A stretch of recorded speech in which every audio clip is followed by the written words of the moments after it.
পরে আমরা কিন্তু কুতুবদিয়া সমিতির লোকদের সাথে আমার দেখা হচ্ছে না, কুতুবদিয়াবাসীর সাথেও দেখা হচ্ছে না, এভাবে দেখা হতো।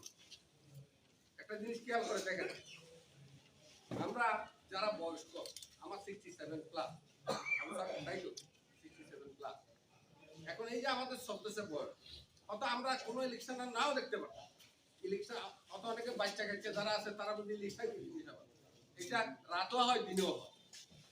এখন এটা বুঝতে পারলাম যে এবার বোধহয় ইলেকশন হবে, আজকে দেখে আমার কাছে মনে হচ্ছে এটা হচ্ছে আমাদের ইলেকশনের ফার্স্ট মিটিং।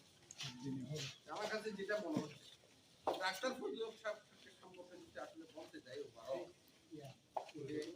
ওনার আল্লাহ ওনাকে আর্থিকভাবে পজিশনে রাখছে এবং সম্মানিত করেছে, এবং সবচেয়ে বড় কথা যে সমস্ত প্রতিষ্ঠানগুলির সাথে জড়িত প্রত্যেকটা কিন্তু সম্মানিত প্রতিষ্ঠান।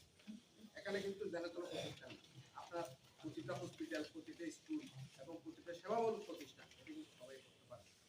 এই যে মামারা বলতেছে একটা জিনিস কথা, যে আমরা যে কুতুবদিয়া সমিতির পক্ষ থেকে যে একটা ফ্ল্যাট কিনছি, এটা ম্যাক্সিমাম কন্ট্রিবিউশন কিন্তু উনি এবং মামা, এক কথা যদি বলি, আর সবচেয়ে বেশি কাটাকাটি করছেন কিন্তু উনি। তো এটার জন্য আমরা ওনাকে বেশ সাধুবাদ জানাই, টাকার আগে ওনাকে জানাই, যেহেতু ওনার প্রতিষ্ঠানকে রক্ষা করে। আজকে আমি সম্মানিত সেক্রেটারি এবং উপদেষ্টাকে একটা জিনিস রিকোয়েস্ট করব। আমি শুনলাম কিছুক্ষণ আগে আমরা যখন সেখানে লাইভ মেম্বার দিচ্ছি সেখানে ছিল 1000 টাকা, নাকি এখন নাকি 3000 টাকা। এটা আপনারা কাইন্ডলি কনসিডার করবেন, সবাই তো 3000 টাকা দিতে পারবেন। এখন কিভাবে করবেন ওনারা আজকে একটা জিনিস বুঝতে পারছে কুতুবদিয়া সমিতি দরকার, এটা কিন্তু